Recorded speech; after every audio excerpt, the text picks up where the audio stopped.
Naturalisation, les conditions à remplir. Bonjour à toutes et à tous. La naturalisation désigne l'acquisition de la nationalité française via un décret de l'autorité publique par un étranger qui en a fait la demande.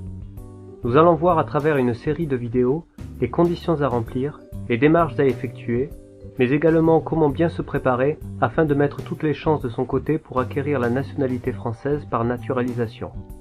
Nous allons tout de suite commencer par les conditions à remplir qui sont au nombre de 7. Première condition, vous devez tout d'abord être majeur pour faire la demande.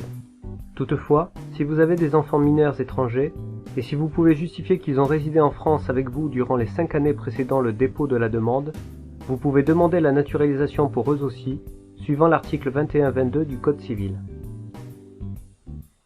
Deuxième condition, vous devez résider en France au moment de la signature du décret de naturalisation et justifier d'une résidence habituelle en France pendant les 5 années qui précèdent le dépôt de votre demande.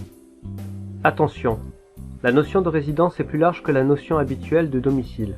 Elle implique que vous devez avoir en France le centre de vos intérêts matériels, notamment professionnels, et de vos liens familiaux.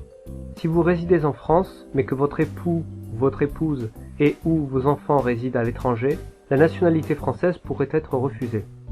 Suivant l'article 21-18 du Code civil, la durée de résidence habituelle en France est réduite à 2 ans dans les cas suivants. Si vous avez accompli avec succès 2 années d'études supérieures en vue d'acquérir un diplôme délivré par une université ou un établissement d'enseignement supérieur français, si vous avez rendu ou pouvez rendre par vos capacités et vos talents des services importants à la France, si vous présentez un parcours exceptionnel d'intégration, activités ou actions accomplies dans les domaines civiques, scientifiques, économiques, culturels ou sportifs. Enfin, vous n'êtes pas soumise à la condition de résidence habituelle de 5 ans si vous vous trouvez dans l'une des situations suivantes. Avoir obtenu le statut de réfugié en France, voir article 21-19.7 du Code civil. Avoir accompli des services militaires dans l'armée française, voir article 21-19.4 du Code civil. Avoir le français comme langue maternelle ou avoir suivi une scolarisation d'au moins 5 ans dans un établissement enseignant en langue française, dans un État dont la langue officielle ou l'une des langues officielles est le français, voir article 21-20 du Code civil. Avoir rendu des services exceptionnels à la France. Dans ce cas, le décret de naturalisation intervient après avis du Conseil d'État sur rapport motivé du ministre compétent. Troisième condition, vous devez disposer d'un titre de séjour au moment du dépôt de votre demande.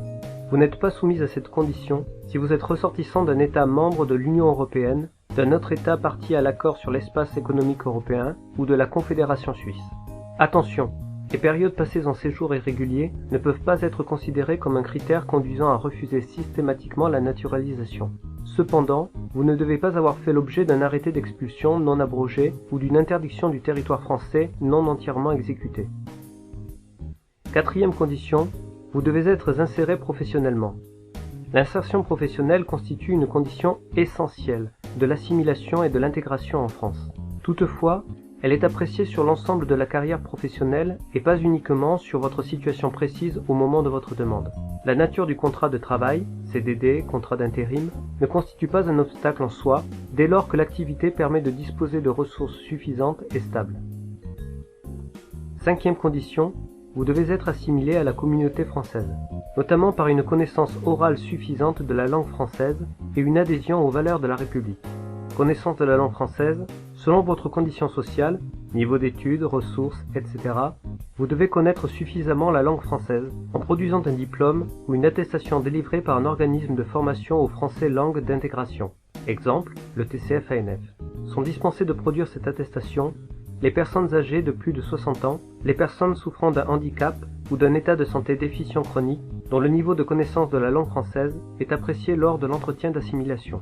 Enfin, la condition de connaissance de la langue française ne s'applique pas aux réfugiés statutaires et apatrides en séjour habituel et régulier depuis au moins 15 ans en France et âgés de plus de 70 ans. Adhésion aux valeurs de la République, un livret du citoyen est remis aux personnes qui souhaitent acquérir la nationalité française pour les aider à découvrir les connaissances nécessaires à leur naturalisation. Voir lien sous la vidéo. Vous devez justifier de votre assimilation à la communauté française, notamment par l'adhésion aux principes et valeurs essentielles de la République, par une connaissance suffisante de l'histoire, de la culture et de la société française telles qu'elles sont présentées dans le livret du citoyen. Cette assimilation est vérifiée lors d'un entretien individuel avec un agent de la préfecture ou du consulat. À l'issue du contrôle de votre assimilation, vous devez signer la charte des droits et devoirs du citoyen français. Voir lien sous la vidéo. 6e condition, vous devez être de bonne vie et mœurs, ne pas avoir fait l'objet de l'une des condamnations empêchant l'acquisition de la nationalité française. La condition de bonne vie et mœurs donne lieu à une enquête préfectorale qui porte notamment sur votre comportement civique, manifesté par le paiement des impôts notamment. Elle peut être complétée par une consultation des organismes consulaires ou sociaux. Les condamnations pénales prononcées en France et à l'étranger sont vérifiées. Votre demande est irrecevable si vous avez été condamné pour crime ou délit constituant une atteinte aux intérêts fondamentaux de la nation ou un acte de terrorisme ou à une peine égale ou supérieure à 6 mois de prison sans sursis. 7e condition, vous devez choisir une autre nationalité. Vous devez indiquer la ou les nationalités que vous possédez déjà et, en cas de décision favorable, préciser celle que vous souhaitez conserver et celle à laquelle vous entendez renoncer. Voilà, c'est tout pour aujourd'hui. Dans une prochaine vidéo, nous verrons les différentes démarches à effectuer. N'oubliez pas de vous abonner à cette chaîne YouTube si vous ne voulez pas manquer les nouveautés. Vous pouvez également les suivre sur Twitter, Segara-André. À bientôt.